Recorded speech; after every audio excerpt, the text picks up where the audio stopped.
They didn't invite me for Christmas, not even a text. But 3 days later, they sent me an invoice for $34,500. That's right, my own son. The house I bought, the one he and his family had been living in for years without paying a dime, suddenly came with a bill. He expected me to smile, nod, and cover the cost. At 72, I thought I'd seen it all. I'd managed a university's historical archive for 35 years, handling documents that whispered secrets from a century ago. I understood human nature, or so I believed. But nothing, not the faded ink of forgotten treaties or the brittle pages of personal diaries, had prepared me for the cold, corporate sting of that email. What I did next didn't involve yelling or threats. There was no satisfying scene of cinematic revenge. I simply reminded them who held the deed, and more importantly, who still had a spine. I folded the paper napkin one last time, smoothing the corners until it looked almost perfect on the small table in my apartment. The rotisserie chicken was just enough for one, dry from the grocery store's heat lamp but still warm. A scoop of instant mashed potatoes, a spoonful of cranberry sauce straight from the can, and a single slice of apple pie I'd picked up from the diner on the corner. It wasn't much, but it was something. Across the water, the large craftsman-style house was lit up like a beacon in the winter twilight. Their backyard, which sloped gently down to the lake, glowed with fairy lights strung along the deck railings. I could hear the faint echo of laughter drifting across the cold, still water, sharp and clear in the crisp air. My grandson, little Leo, was probably tearing around in the fuzzy bear costume he'd worn for Halloween and refused to take off. There was music, the muffled clinking of glasses, the unmistakable hum of a family gathered. Except I wasn't a part of it. I hadn't received a call, not a message, not even one of those lazy, impersonal group texts people send when they want to feign effort. I glanced at my phone again, its screen bright and unforgivingly empty. The date blinked at me. December 25th, Christmas Day. Last year, I was the one carving the ham in that very house, in that very dining room. The years before that, I hosted at my old place, the one with the big garden, back when my knees didn't protest every time I knelt to pull a weed. But this year, I wasn't even on the guest list. I took a bite of chicken and chewed slowly. It tasted like memory. That's the strange thing about getting older. People stop looking at you as a person with a history and start seeing you as a problem to be managed. I used to run things at the university archives at home on committees for the local historical society.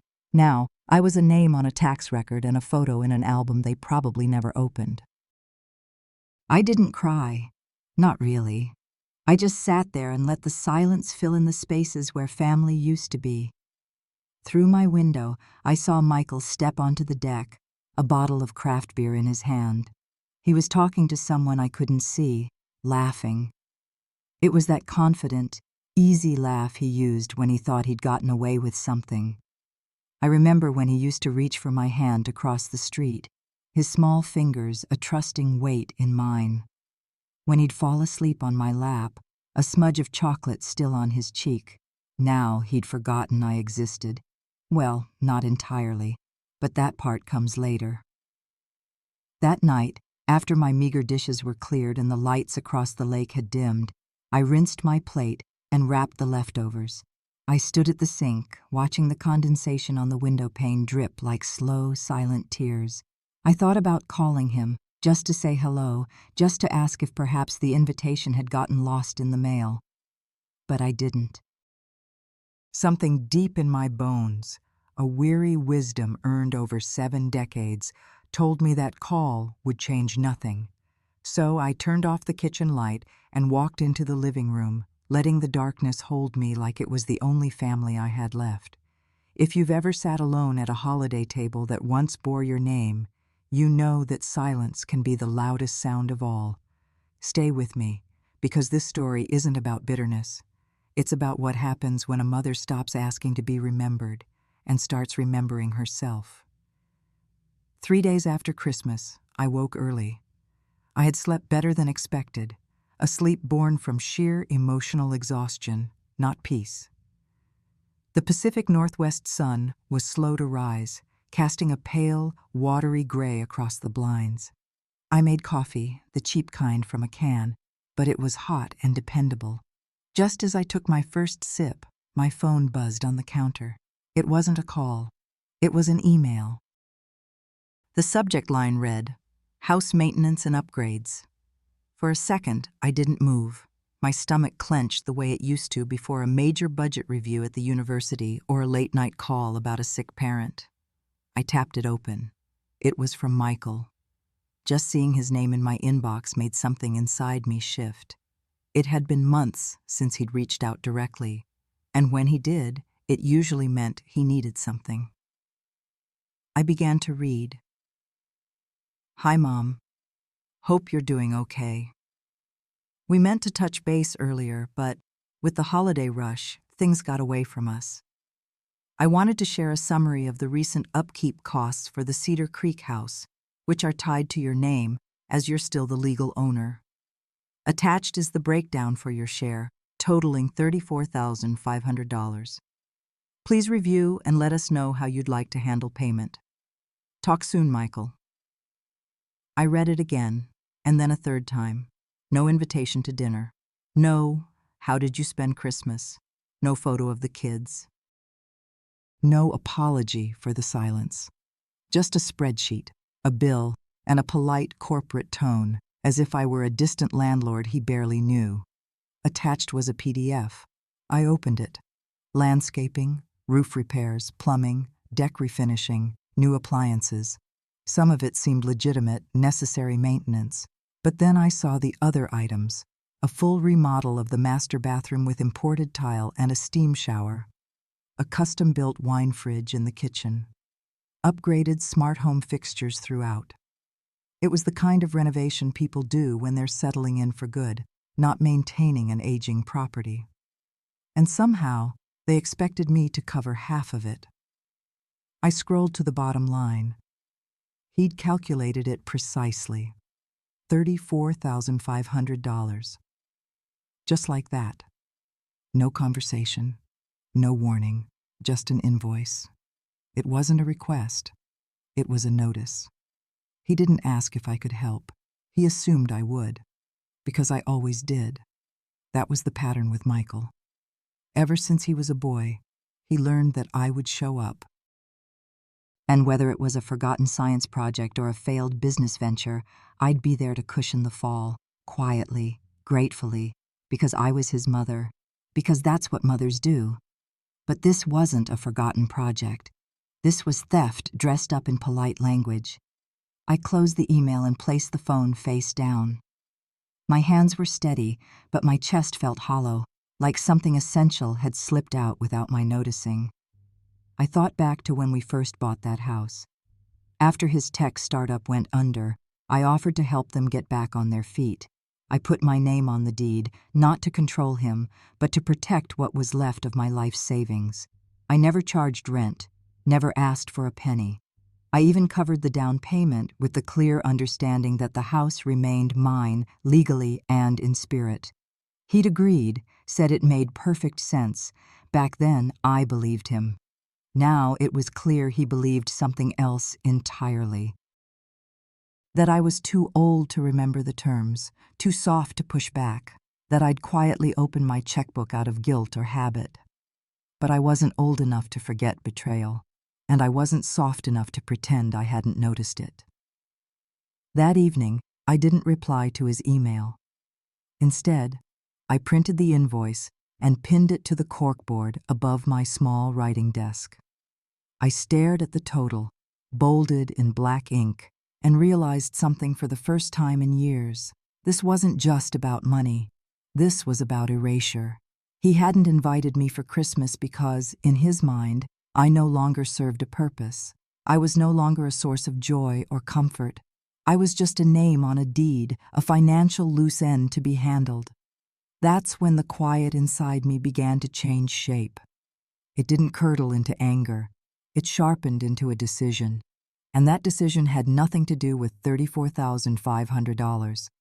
It had everything to do with remembering exactly who I was The house Michael lived in wasn't just a building. It was a part of me. I could still remember the day we first walked through it together. The walls were a drab gray, the carpets worn, but he had stars in his eyes. Sarah had taken my arm and said they could make it a home, but it would take a lot of work. Back then, he had just lost his job at the startup. The tech bubble had burst, and like so many others, he was cut loose. Sarah was working part-time at a boutique, bringing in just enough to cover groceries and gas. They had a toddler, Leo, and another baby on the way. I had just retired from my position as the head archivist at the university. I wasn't rich, but I was comfortable. I had enough set aside, enough to help, enough to believe this was the right thing to do. I told them I'd handle the down payment and put the deed in my name to keep things simple. Michael had some lingering business debts that could complicate financing, and frankly, I knew his track record. I never said it out loud, but I always knew he wasn't the best with money. He agreed quickly, maybe too quickly, but I took it as gratitude. The arrangement was clear. They could live there, rent-free. In return, they'd maintain the place, build their life in it. Someday, I'd transfer the title to them officially, when things were stable, when I felt it was time. That was nearly a decade ago. In the early years, it felt right. I'd visit once a week, sometimes twice. I helped them paint the nursery when the second baby arrived. I brought groceries, watched the kids, took Sarah to her appointments when Michael couldn't get away from his job hunt. It wasn't always easy, but it felt meaningful. It felt like family. Then, little by little, the door began to close. They stopped asking me over for dinner. They started canceling plans at the last minute. Birthdays were celebrated without me. Michael said they were just so busy. The kids had school activities. Sarah's schedule was packed, and somehow, I always understood. I didn't want to be a burden. So I stepped back, but I still paid the property taxes every year quietly, without sending an invoice, just to make sure things stayed secure. I never thought to ask what they were doing with the place. I never imagined they'd renovate it into something else entirely until that bill showed up in my inbox. I sat at my desk that night with the printed invoice in front of me and pulled out the folder marked Cedar Creek House. It was thick with receipts, tax records, and maintenance notes. At the very back was the deed, bearing my name, Eleanor Vance, and no one else's. I ran my fingers across the embossed seal, the way one might trace a name carved on a headstone. It hit me then, hard. They hadn't just taken over a house. They had erased the memory of how it became theirs in the first place. Not once in the past 5 years had Michael mentioned the help I gave. Not once did Sarah say thank you. They lived there as if it were rightfully theirs, built from their own sweat and money.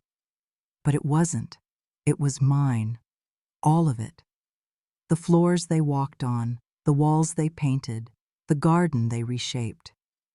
It all existed because I stepped in when they had nothing. And now they were handing me a bill, as if I were the one freeloading. I leaned back in my chair and let that thought settle. My hands didn't shake. My voice didn't rise in my throat. There was no need for anger, just clarity. Michael had never wanted a mother. He wanted a safety net. And now that he thought he no longer needed one, he believed I was disposable. He was wrong.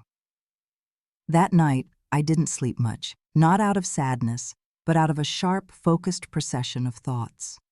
I walked through the timeline of the past 10 years, what I gave, what I lost, what they took for granted. And I thought about what came next, because I still had that deed. I still had a voice, and for the first time in a very long time, I intended to use both.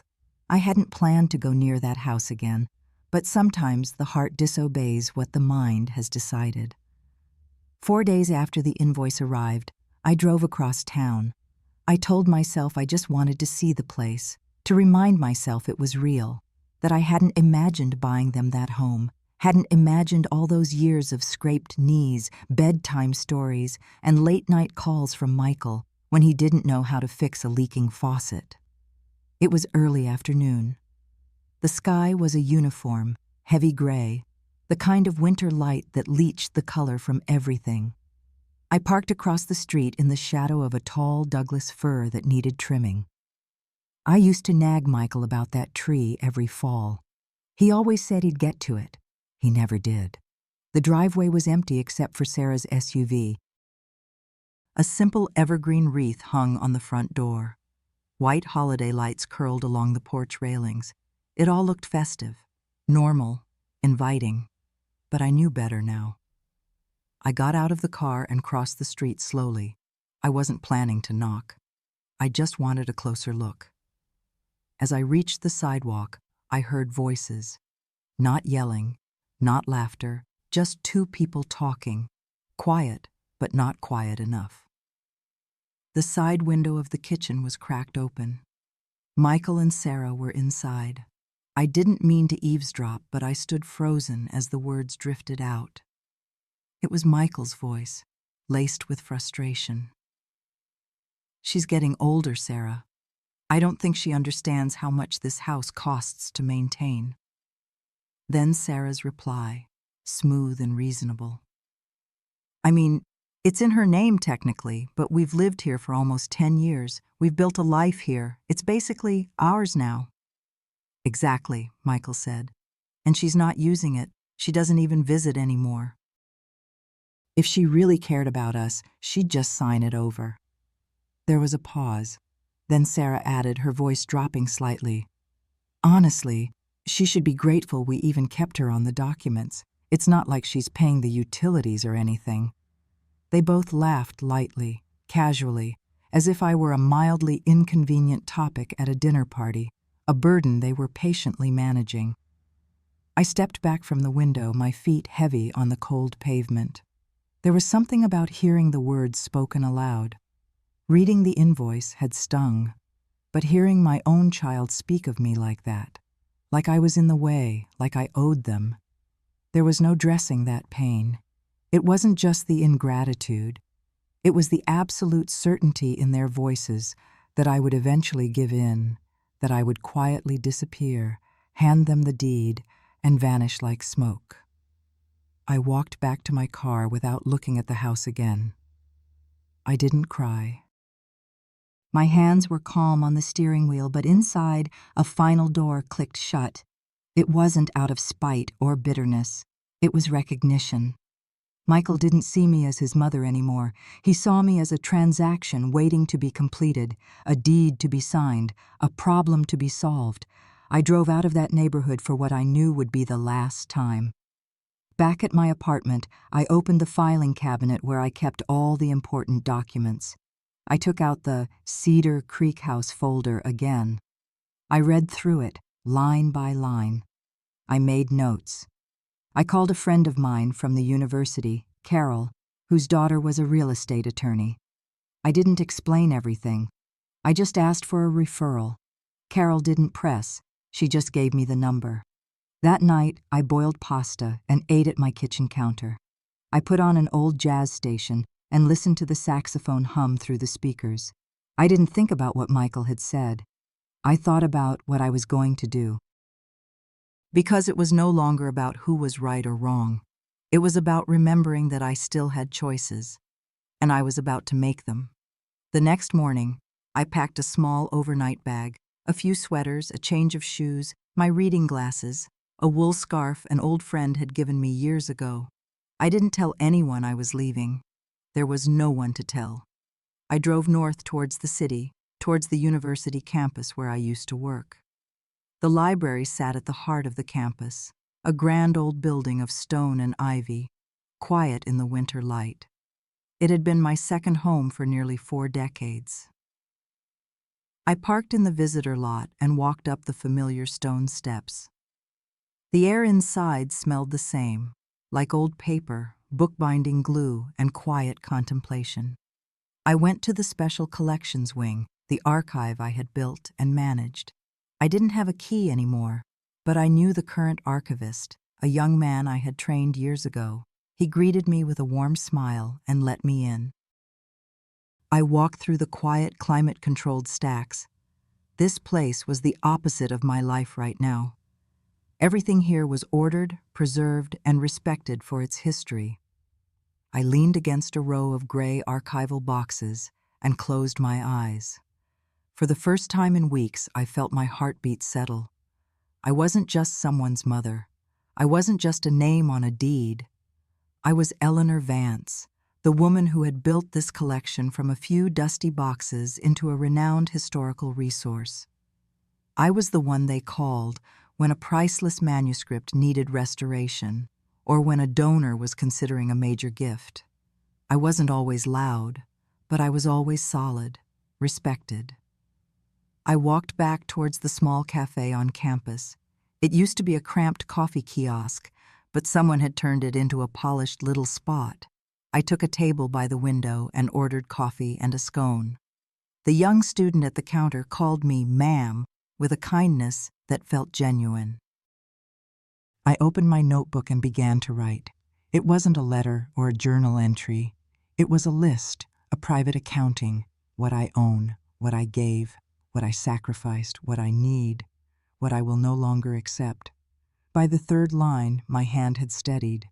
By the fifth, I felt something return, not confidence exactly, but something quieter and stronger. Certainty. I spent the night at a small hotel near the campus. The bed was firm and the walls were thin, but I slept soundly. The next morning, I made one more stop before heading home. There was a law office in a modest brick building just off the main street. A clean brass plaque read, Finch Associates, Property and Estate Law. I hadn't made an appointment. I didn't feel I needed one. Inside, the receptionist offered me coffee. I gave her my name and told her I needed to speak to someone about a property matter. I waited 20 minutes before a woman in her early 40s with sharp eyes and a calm demeanor stepped into the lobby. "Miss Vance," she said, "I'm Catherine Finch. Please, come in." Her office smelled of old books and lemon polish. Neat stacks of files lined her bookshelf. She asked me how she could help. I told her the basics, that I owned a house occupied by my son and his family, that it was solely in my name, that I had just received an invoice, that I had overheard their intentions. She listened without interruption, her pen still. When I finished, she didn't offer sympathy. She offered a plan. "Do you want them to vacate the property?" she asked finally, her tone direct but not unkind. I nodded. "Yes." "Then you can," she said, "and we'll do it legally, respectfully, and in full compliance with state law. But I'll need documentation, copies of the deed, proof of property tax payments, anything that establishes the nature of your agreement." I told her I had everything. I had kept every receipt, every tax bill, every official paper for 10 years. She smiled, a small, knowing smile. "Good," she said. "Then we'll begin next week." I stood to leave, and she offered a handshake. It was firm and reassuring. Back in my car, I didn't feel triumphant or bitter. I felt ready. This wasn't about revenge. This wasn't about punishing Michael. This was about reclaiming my space. I had let them live in my home, rent-free, for a decade. I had allowed them to take comfort while I shrank in silence. I had trusted they would remember who gave them their start. They hadn't. So now I would remember for them, and I would do it properly, quietly, but unmistakably. 2 weeks passed between my visit to the attorney and the day I signed the documents. During that time, I went about my routine almost exactly as before. I watered the plants on my windowsill. I took my short walks around the block. I fed the neighbor's cat when they were out of town. On the outside, I was the same Eleanor. But inside, something had shifted. The silence no longer felt like surrender. It felt like preparation. Catherine Finch worked with quiet efficiency. We spoke only twice after our first meeting. She requested the paperwork, which I had already prepared, organized in a neat binder with tabs for each year. She was impressed by my record-keeping. I didn't explain that being overlooked for years had trained me to keep track of everything. On the 14th day, I sat in her office and signed the order for formal notice. We weren't evicting them, not yet. That would be premature and needlessly aggressive. We were starting the process of reasserting ownership. It began with a letter, polite, neutral, and legally airtight. It stated that I, as the sole legal title holder of the property, was undergoing a review of the occupancy arrangement. It reminded them that there had never been a formal lease, that their stay had been based on a familial understanding, not a contract. It requested a meeting to discuss next steps regarding their future tenancy. In short, it made it clear that the silence was over. Catherine sent the letter via certified mail, return receipt requested. I received confirmation 2 days later. Sarah had signed for it. I waited. 3 days passed. No email, no call, no knock on my door. On the 4th day, a reply arrived, not to me, but to Catherine. It wasn't from Michael. It came from a local attorney I didn't know. It was a short, formal letter referencing my son's ongoing occupancy and potential equity claims based on improvements. Catherine reviewed it calmly over the phone. "They're getting nervous," she said. "They're trying to build a case. But they don't have one." We drafted our response. It was cordial and direct. We reiterated the facts. We reminded them of the complete absence of any financial contribution on their record. No rent, no shared property tax payments, no documented agreement of transfer. And we enclosed a preliminary notice to vacate within 90 days. Not a threat, just the next logical step. I signed my name at the bottom, slow and deliberate. My hand was steady. That evening I lit a candle on my kitchen table. Not for prayer or for drama, but for stillness. I sat in its warm glow, sipped my tea, and realized this was the first time in years I had made a decision that was solely for me. Not for peacekeeping, not for forgiveness, not for family. For me. Somewhere across the lake, I imagined Michael reading the letter. I pictured Sarah pacing their remodeled kitchen, the one they had built on a foundation of assumptions. I wondered what they would say to each other, but I didn't dwell on it. This wasn't about their reaction anymore. It was about my right to act. They had wanted my silence. Now they had my clarity, and clarity was far more powerful. The first sign that they felt the shift was when Sarah showed up at my door. It was early afternoon, the sun filtering through the blinds in strips of soft gold. I was sitting at the table with a half-finished crossword puzzle and a warm cup of mint tea when the knock came, soft at first, then firmer. I opened the door and found her standing there, her hands tucked into the pockets of an expensive-looking coat. She looked surprised that I answered so quickly, as if she had hoped I wouldn't be home. We stared at each other for a long moment. She didn't ask to come in, and I didn't offer. She glanced at the floor, then straightened her spine and fixed her eyes on me with a practiced blend of guilt and defiance. "We got your lawyer's letter," she said, her voice tight. I nodded once. "We didn't expect this from you," she added. "It feels cold." I didn't respond, not with words. I just met her gaze with the still silence that had become my new language. She shifted her weight. "I mean, after everything, we didn't think you'd go this route, with lawyers." Still, I said nothing. Because what was there to say to someone who had spent years believing I was too weak to act, too sentimental to defend myself? Sarah finally broke the silence with a thin, brittle smile that didn't reach her eyes. "Michael is very upset," she said. "He feels like you blindsided him." I thought about the decade of unpaid rent, the missed birthdays, the unacknowledged holidays, the $34,500 invoice sent without warning. If Michael felt blindsided, it was only because he had never considered that I had boundaries to cross.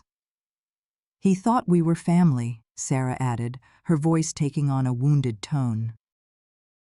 At that, something inside me stirred. Not rage, not sorrow, just a deep, quiet ache, because I had once thought that too. Finally, I spoke, my voice calm and even. "This isn't about punishment, Sarah," I said. "It's about respect and restoring what was mine." She didn't argue. She just looked away, then back again.